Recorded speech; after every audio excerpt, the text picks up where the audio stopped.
आज हम एक नया टॉपिक लेके आ रहे हैं आपके लिए, छंद। छंद जो होते हैं, इसकी जो परिभाषा है वो है छंदः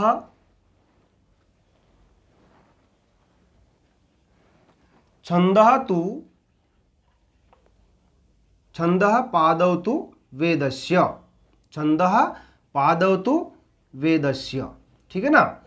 ये छंद जो है वो वेद के चरण है, और इस छंद का हम अब किस प्रकार से प्रयोग कर सकते हैं, क्योंकि देखिए छंद जो होते हैं, छंद किसी भी श्लोक को या किसी भी, हिंदी में यूं कहें तो किसी दोहे को एक लयबद्ध, एक गति में करने के लिए हमें छंद की आवश्यकता पड़ती है। छंद में क्या होते हैं? चरण होते हैं। छंद में एक पाद होते हैं, पाद का मतलब होता है चरण, किसी में 4 चरण होते हैं, ठीक है ना। तो प्रत्येक छंद में, अब छंद के प्रकार कितने होते हैं? देखिए छंद जो होते हैं वो 2 प्रकार के होते हैं। एक छंद होता है वैदिक और दूसरा छंद होता है लौकिक, ठीक है ना। इसको वीडियो को आप पूरा देखिएगा, आपको बहुत अच्छी जानकारी मिलेगी और छंद की पूरी डिटेल बताऊंगा मैं। छंद में क्या क्या होते हैं, कैसे इसको लयबद्ध किया जाता है। और आगे हमारे वीडियो को सब्सक्राइब कीजिए, चैनल को सब्सक्राइब कीजिए। आगे आपको वीडियो मिलेंगे कि किसी भी श्लोक को लयबद्ध कैसे गाया जा सकता है। हम इसको गा के आपको सुनाएंगे, इसमें कितनी मात्राएं होती हैं, मात्राओं को कैसे गिना जाता है, कितने गण होते हैं, वो सब बातें हम बताएंगे आपको। तो वैदिक छंद और लौकिक छंद। वैदिक छंद के अंदर सिर्फ एक छंद होता है, त्रिष्टुप छंद, ठीक है ना। और लौकिक छंद के अंदर बहुत सारे छंद होते हैं। आर्य है, इंद्रवज्र है, उपेंद्र वज्र है, शार्दूल विक्रीडितम है, मंदाक्रांता है, इस प्रकार के छंद होते हैं उसके अंदर, लौकिक छंद के अंदर। अब देखिए छंद को हम वृत्त भी बोलते हैं। छंद को हम क्या बोलते हैं? वृत्त भी बोलते हैं, ठीक है ना। अब मैं लेता हूं लौकिक छंद। लौकिक छंद जो होते हैं वो 2 प्रकार के होते हैं।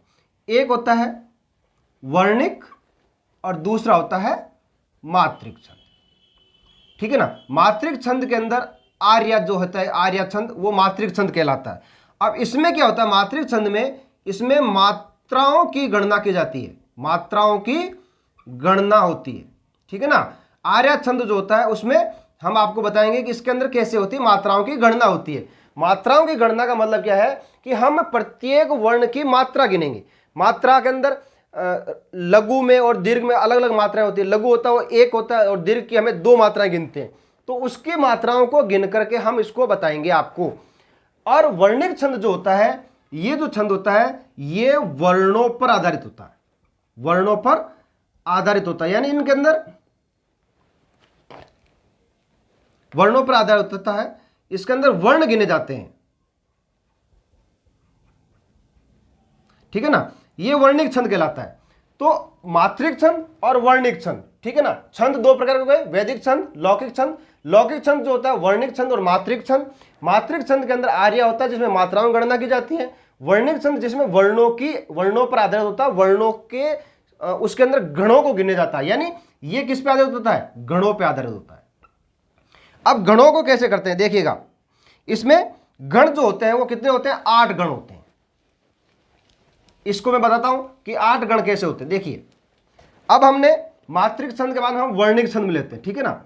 वर्णिक छंद जो होता है इसके अंदर गण होते हैं, और गण कितने होते हैं? 8 गण होते हैं, ठीक है ना। 8 गण होते हैं। अब ये 8 गण जो होते हैं, ये 8 जो होते हैं, इन 8 गणों को हमें कैसे मालूम चले कि ये 8 गण होते हैं? क्या पता चले हमें 8 गण होते हैं? तो देखिए एक सूत्र है हमारे पास, य माता राजभान सलगम, ये है। अब इसके अंदर हम 8 गण आपको बताएंगे कैसे होते हैं 8 गण। देखिए यगण,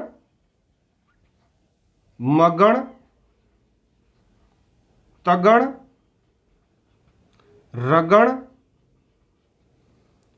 फिर है जगण, भगण, नगण और सगण। अब हमने आप क्या हो गया कि सर आपने ये बनाए कैसे?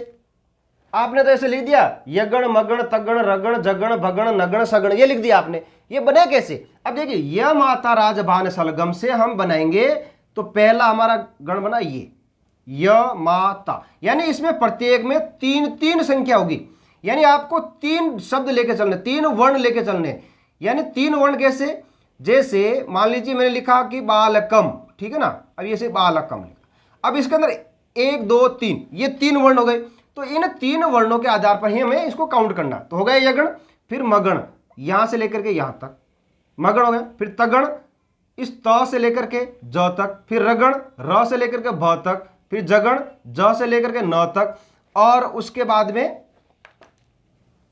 भगण भ से स तक, और नगण न से ल तक, और फिर सगण हो गया पूरा हमारा, और सगण जो है वो हो गया नगण के बाद में कितने हो गए 1 2 3 4 5 6 7, और सगण, सगण जो है वो स से लेकर के यहां तक।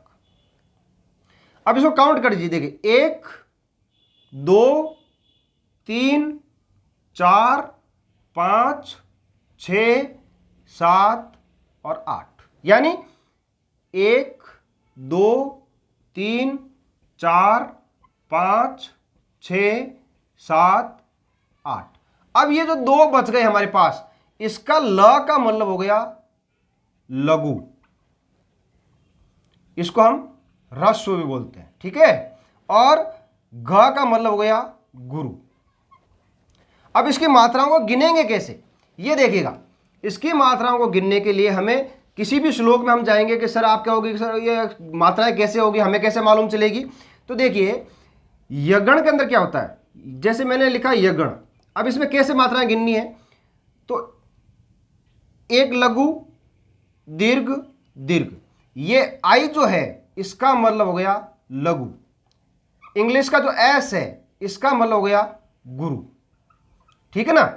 तो अब आई एस एस कैसे किया यगण के अंदर, यानी लघु दीर्घ दीर्घ, ये कैसे किया, ये लघु है, ये दीर्घ है, ये दीर्घ है। फिर मगण में कैसे करेंगे, म तो दीर्घ है, ता दीर्घ है, और रा भी दीर्घ है, ये हो गया मगण। फिर तगण में कैसे करेंगे, त दीर्घ है, रा दीर्घ है, ज लघु है, तो ये हो गया। उसी तरह से रगण में कैसे करेंगे, रगण में हो जाएगा दीर्घ ज लघु बा दीर्घ, ठीक है ना। इस प्रकार से इसको हम करते करते जाएंगे, और लास्ट में जैसे सगण बच गया, सगण में कैसे करेंगे, स लघु ल भी लघु, और ग जो है वो दीर्घ हो जाएगा क्योंकि इसके अंदर म मिल जाता है, तो ये हो गया सगण। अब लेते हैं हम, ये 8 गण हो गए, आपको 8 गणों की गणना पता होनी चाहिए कि कैसे ये होते हैं, ठीक है ना। अब जैसे देखिए एक श्लोक लिखता हूं, ये शाम न विद्या न तपो न दानम, तपो न दानम, ये मैंने एक श्लोक लिखा, जिसका श्लोक का इंद्रवज्जा का श्लोक है ये, इसको कैसे गाया जाता है, ये शाम न विद्या न तपो न दानम ज्ञानम न शीलम न गुणो न धर्म ते मर्त्युलोके भुविभार भूता मनुष्य रूपेण मृगाश्चरन्ति। इस प्रकार से इसको ले गया। देखिए ये हमने छंद में गाया कि नहीं गाया, तो इसकी हम देखिए मात्रा कैसे लगाते हैं, इसकी मात्रा वैसे ऊपर लगाते हैं, हम इसको नीचे लगा के देख लेते हैं क्योंकि हमारे पास ऊपर जगह नहीं है। यगण दीर्घ हो गया लघु, इसके अंदर वर्ण विच्छेद पढ़िए, ये जो होता है इसके अंदर द प्लस य होता है, ऐसे होता है, तो ये द जो होगा इसमें मिल जाएगा, तो ये गुरु, ये भी गुरु, ये लघु, ये लघु, ये दीर्घ, ये लघु, ये दीर्घ, और इसके अंदर ये मिल जाएगा तो ये दीर्घ। यानी आधा अक्षर यदि किसी के आगे है तो उसको हम उससे पहले वाले में मिला के चलेंगे, उससे क्या होगा कि वो दीर्घ हो जाएगा, उन्हें उसकी मात्रा बढ़ जाएगी, ये मात्राएं कहलाती है। अब इसको यगण नगण कैसे करेंगे, ये ऐसे करेंगे, ये 3 मिला दिया हमने। अब देखिए दीर्घ दीर्घ लघु, ये दीर्घ दीर्घ लघु कहां मिलेगा हमें, दीर्घ दीर्घ लघु, तो ये क्या गण हो गया, तगण। दीर्घ दीर्घ लघु, ये भी तगण।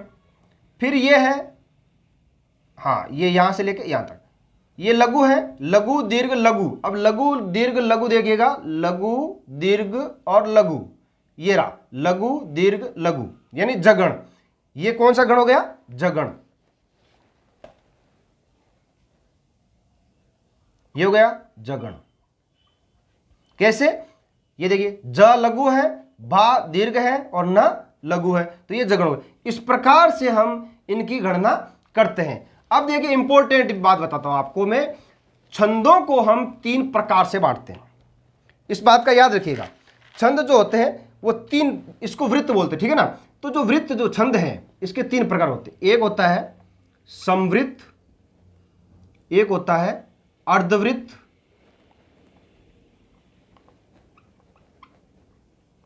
और एक होता है विषमवृत्त। अब समवृत्त क्या होता है, इसके अंदर जो है इसमें चारों पाद, चारों चरण जो हैं, चारों चरण समान होंगे। चारों चरण क्या होंगे, एक समान होंगे, एक समान रहेंगे, चारों चरण एक समान रहेंगे, यानी कोई परिवर्तन नहीं होगा। यानी फर्स्ट सेकंड थर्ड और फोर्थ, यानी चारों चरणों में जो संख्याएं होगी, जो गण होंगे या जो मात्राएं होगी वो सेम होगी। फिर अर्धवृत्त, अर्धवृत्त में क्या होता है, इसमें पहला और तीसरा, पहला व तीसरा समान होंगे, दूसरा व चौथा ये समान होंगे। ये हो गया अर्धवृत्त, यानी फर्स्ट थर्ड एक समान होंगे और सेकंड और फोर्थ एक समान होंगे। विषमवृत्त में क्या होगा कि चारों चरण जो होंगे वो अलग अलग होंगे, यानी उनमें किसी में भी शब्द जो है या वर्ण जो है वो एक समान नहीं रहेंगे, ये अलग अलग होंगे। ये चारों ही चरणों में अलग अलग होंगे।